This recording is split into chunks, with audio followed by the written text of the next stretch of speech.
جو نعت خان تھے عفان ابن ثابت تھے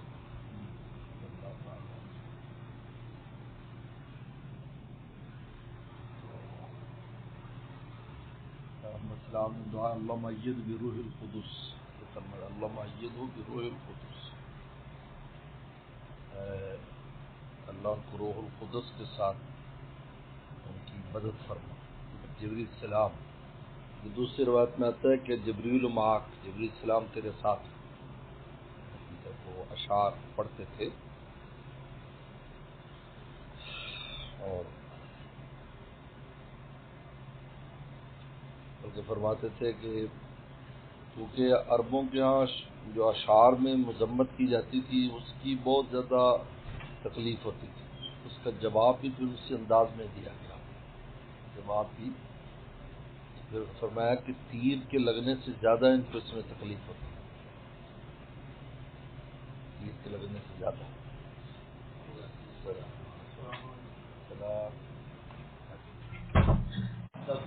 سن 2000 تھا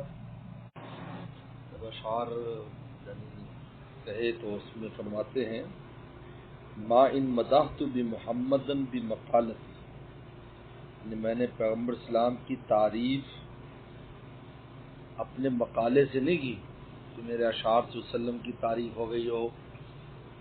بلکہ ولیکن مدحت مقالتی بمحمدی، بلکہ میرے اشعار کی قیمت بھی آپ کی وجہ سے ہوگی۔ سبحان اللہ، میرے اشعار، آپ کا ذکر ہوا تو میرے اشعار کی بھی قیمت بڑھ گئی، یہ کہ میرے اشعار سے آپ کی شان بڑھی، آپ تو ہیں شان والے۔ اس لیے حدیث شریف میں آتا ہے کہ پیغمبر صلی فخیمن مفخمن، ترمذی میں آتا ہے، شمائل ترمذی میں، کہ آپ بڑی شان والے تھے اور بڑی شان والے سمجھے بھی جاتے تھے۔ ہر آدمی جو بھی اجنبی ہو، غیر مسلم آپ کو دیکھتا تھا کہ یار یہ بڑی شان والا شخص ہے، فخیمن شان والے، مفخمن سمجھے بھی جاتے تھے۔ وہ فرماتے ہیں کہ میں میرے مقالے اور میرے اشعار سے وسلم کی تعریف نہیں بلکہ میرے اشعار کی تعریف آپ کی وجہ سے ہو گئی۔ تو اس پر پھر حضرت شاہ ولی اللہ رحمۃ اللہ علیہ نے یہ نعتیہ اشعار انہوں نے لکھے، اور یہ میں نے بتایا تھا کہ یہ سواد بن قارب رضی اللہ تعالیٰ عنہ جو تھے، جو یمن کے تھے، جس کو جن نے کہا تھا، جنی نے، کہ مکہ شریف میں پیغمبر آئے تو مسلمان ہو جا کر 3 بار یہ کہا، اور پھر ان کو متوجہ، کیونکہ وہ کاہن تھے، جنات کے ساتھ ان کا بڑا تعلق تھا، جیسے جنوں کا کام عملیات کا کام کرتے تھے وہ جاہلیت میں، تو پھر وہ آئے تھے یہاں پیغمبر صلی اللہ علیہ وسلم مسجد نبی میں، اور یہاں اشعار انہوں نے پیش کیے، پھر مسلمان ہو گئے۔ تو پھر اس زمین پر شاہ ولی اللہ رحمہ اللہ نے اشعار لکھے تھے۔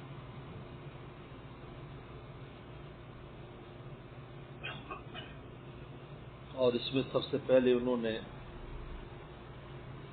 اپنے مصائب کا ذکر کیا ہے کہ جب مجھ پر اتنی مصیبتیں، مشکلات انسان پر آتی ہیں اور اس کو سمجھ میں نہیں آتا کہ میں کیا کروں، تو اس کو پھر ذات پیغمبر نظر آتی ہے نجات کے لیے، پھر وہ وسلم کی طرف دوڑتا ہے، وسلم کا وسیلہ دیتا ہے، آپ کی خدمت میں آتا ہے، دعا بھی کرتا ہے تو درود شریف پڑھتا ہے کہ وہ درود کی برکت سے دعا دربار الہی بھی میری قبول ہو جائے۔ تو سب سے پہلے تو اپنے ان مصائب کا، مشکلات کا ذکر کرتے ہیں، اور اس زمانے میں شاہ ولی اللہ رحمہ اللہ کو جو زمانہ ہے وہ زمانہ ہے کہ جس وقت انگریز کی نئی نئی آمد تھی ہندوستان میں، اور پھر خصوصاً دین والوں کے ساتھ جو سختیاں برتی گئی ان کا تصور بھی مشکل ہے۔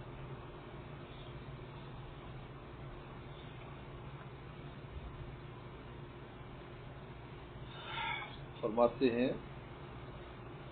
کن نجومت او وزد فی الغیاہبی عیون الافائی اور رؤوس الاقاربی، کہا کہ رات کو مجھے جب نیند نہیں آتی تو مجھے چمکتے ستارے بھی ایسے معلوم ہوتا ہے جیسے سانپ دیکھ رہے ہوں یا بچھو ہوں، کیونکہ انسان پھر وہ ستارے گنتا ہے، وہ ستارے گنتا ہے، اتنی تکلیف ہے کہ رات بھر مجھے نیند نہیں آتی تو مجھے ستاروں کی روشنی بھی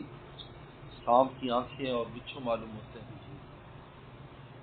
اذا کان قرب المرء فی الامر حاصرا فاضیق من 90 رحب السباسب، کہا کہ جب انسان کا دل تنگ ہوتا ہے کسی شے کی وجہ سے تو 90 کا عدد، یہ 90 کا عدد ہوتا ہے عربی زبان میں، اس تو یہ عدد دلیل 90 کی، تو کہا کہ صحرا میں بھی اس کا دل ایسا تنگ ہوتا ہے جس طرح کہ یہ اس طریقے پر تنگ ہوتا ہے۔ تشغلنی عنی وعن کل راحتی مصائب تقو مثلها من مصائبی، یعنی ہر ایک مصیبت کے پیچھے مصیبت چلی آتی ہے جس کی وجہ سے کوئی راحت مجھے نہیں۔ اذا ما اتتنی عظمت مدلہمت تحیط بنفسی من جمیع جوانبی، کہا کہ ایسی یعنی تنگی اور تکلیف نے مجھے گھیرا ہوا ہے کہ مجھے چاروں طرف سے کوئی راستہ نہیں مل رہا۔ تطلبت حل من ناصر او مساعد انوذ به من خوف سوء العواقب، تو میں تلاش کرتا ہوں ہے کوئی مددگار کہ جس سے میں مدد لوں اس مصائب کے برے انجام سے، یہ میں سوچتا ہوں تو پھر کیا سمجھ میں آتا ہے، فلست ارا الا الحبیب محمد، سبحان اللہ، بس مجھے حبیب محمد صلی اللہ علیہ وسلم نظر آتے ہیں۔ فلست ارا الا الحبیب محمد رسول الہ الحق جنب المناقب، تمام فضائل کے جامع رسول اللہ کی ذات نظر آتی جس کی میں پناہ پکڑوں۔ اس لیے وہ جو قصیدہ بردہ کے جو شعر ہے یہ لکل حول من الاحوال مختلف، ہر مشکل اور اس کے اندر پیغمبر صلی اللہ علیہ وسلم کی ذات مبارک جو ہے وہ انسان کو کام دینے والی ہے۔ لکل حول من الاحوال مختلف فلست ارا الا الحبیب محمدا رسول الہ الحق جم المناقب محتسم المکروب فی کل غمرۃ ومنتج الغفران من کل تائب، کہا کہ ہر مصیبت ایسی نہیں جس میں انسان ڈوب جائے، اس میں پناہ پکڑنے کی جگہ آپ کی ذات ہے، اور ہر گناہ گار کی معافی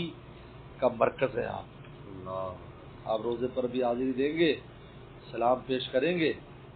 بس، اور کہیں گے آپ میرے گناہ معاف کرا دیں، یہ درخواست پیش کرنی ہوتی ہے۔ تو قرآن نے کہا بسم اللہ الرحمن الرحیم ولو انہم اذ ظلموا انفسہم جاؤکا، اگر یہ اپنے آپ پر ظلم کر کے آپ کی خدمت میں آئیں، واستغفر اللہ خود بھی استغفار کرے، واستغفر لهم الرسول بھی ان کے لیے استغفار کرے، لوجد اللہ توابا الرحیم، تو اللہ تعالیٰ کو یقیناً توبہ قبول کرنے والا پائے۔ اگر روزہ اقدس پر دو درخواستیں پیش کرنی ہو، ایک گناہ کی معافی کی، پھر آپ پہ اللہ کے رسول معاف کرا دیے، اور دوسری درخواست کہ آپ ہماری سفارش فرمائیں اپنی طرف سے بھی، دوسرے، یہ سب سے اہم، یہ اس میں سب کچھ ہے۔ آپ شفاعت فرمائیں گے دنیا میں کام بنے گا، آخرت میں بھی، اور آپ گناہ کی معافی ہو جائے گی، وہی ہمارے لیے خیر کا دروازہ کھلنے میں رکاوٹ ہمارے گناہ ہے۔ دراصل اللہ تعالیٰ تو ذرا ظلم نہیں کرتے، انہوں نے تو بھیجا ہوا ہے۔ میرے مرشد فرماتے تھے کہ خیر کا ٹرک آتا ہے اور ہمارے گناہوں کا ٹرک اس کو راستے میں روکتا ہے، آنے ہی نہیں دیتے، وہ ہٹ جائے تو خیر آ جائے گی، کیونکہ خیر تو ہر کے لیے مقدر کر دی۔ یہ ہم ابھی پیدا نہیں ہوئے تو ہمارے لیے رزق، روٹی، راحت، ہر چیز کا انتظام کیا ہے۔ اب اگر اس سے ہم محروم ہیں تو اپنے گناہوں کی وجہ سے، اور یہاں معافی ہے، جب گناہ معاف ہو جائیں گے تو آپ کے خیر کھل جائے گی، مشکلات دور ہو جائیں، اولاد کا مسئلہ ہے، جتنے سارے مسئلے خود حل ہو جائیں گے۔ یہ جل و مخرج، اللہ فرماتے ہیں کہ اب تم گناہ چھوڑ دو گے، ہم تمہارے لیے مخرج بنائیں گے، وَيَرْزُقْ مِنْ حَيْثُ لَا يَحْتَسِبُ، وہاں سے رزق دیں گے جہاں سے گمان بھی۔ تو ایک درخواست کرنے سے جی معافی کر، بس اتنا کہا سب ختم، اب آپ کی طرف سے درخواست پیش ہو جائے، جو آتا ہے ان کی درخواست آج بھی باقی ہے، بولو انہم اذ ظلموا انفسہم، آج بھی باقی، اور اس کی یعنی حضرت عمر رضی اللہ عنہ کے زمانے سے حضرت عمر رضی اللہ عنہ نے فرمایا تھا، عمر یعنی اس کے بعد کی یہ جو دلیل کہ بھائی زندگی میں تو تھا، آپ استغفار کر دیتے، غلطی معاف کرا دیں گے، آپ فرمایا بھائی اللہ ان کو معاف کر دے۔ اس کے بعد حضرت عمر رضی اللہ تعالیٰ عنہ کی دلیل ہے، علی کرم اللہ وجہہ، شفیع صاحب رحم اللہ نے شاید کے تحت لکھا ہے، جو آدمی آیا اور آ کر اس نے بعد میں ہی آ کر رونے لگا، ایک اعرابی تھا، وہ آیا تو وسلم کو بھی ہوں گے لیکن آپ وفات پا گئے تھے، تو پھر وہاں پر رو قبر کے سامنے لیٹ گیا،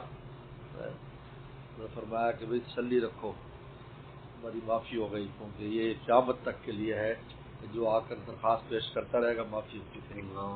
اللہ ظلم انفسہم، اسی کو فرما رہے ہیں منتجع الغفران من کل تائب، ہر توبہ کرنے والوں کے لیے آپ معافی کا مرکز ہیں کہ آپ کے پاس آ کر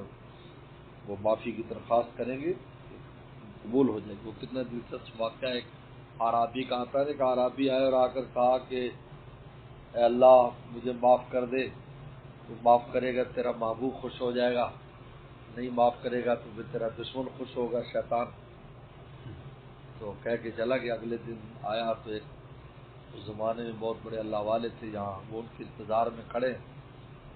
تو وہ اس کو ملے، ان کہا کہ تیرا فلاں نام ہے، کہا کہ تو نے کل کون سی درخواست پیش کی تھی روزے پر؟ کہا کہ میں تو کچھ آتا نہیں، میں تو گاؤں والا ہوں، میں نے کہا تھا معاف کر دے اللہ مجھے، تیرا محبوب خوش ہو جائے گا، نہیں کرے گا تو شیطان خوش ہوگا، تیرا دشمن ہے۔ حضور صلی اللہ علیہ وسلم خواب میں آئے تو مسکرا رہے تھے اور فرمایا کہ میرے امتی کو خبر دے دو کہ اللہ نے اس کو معاف کر کے مجھے خوش کر دیا۔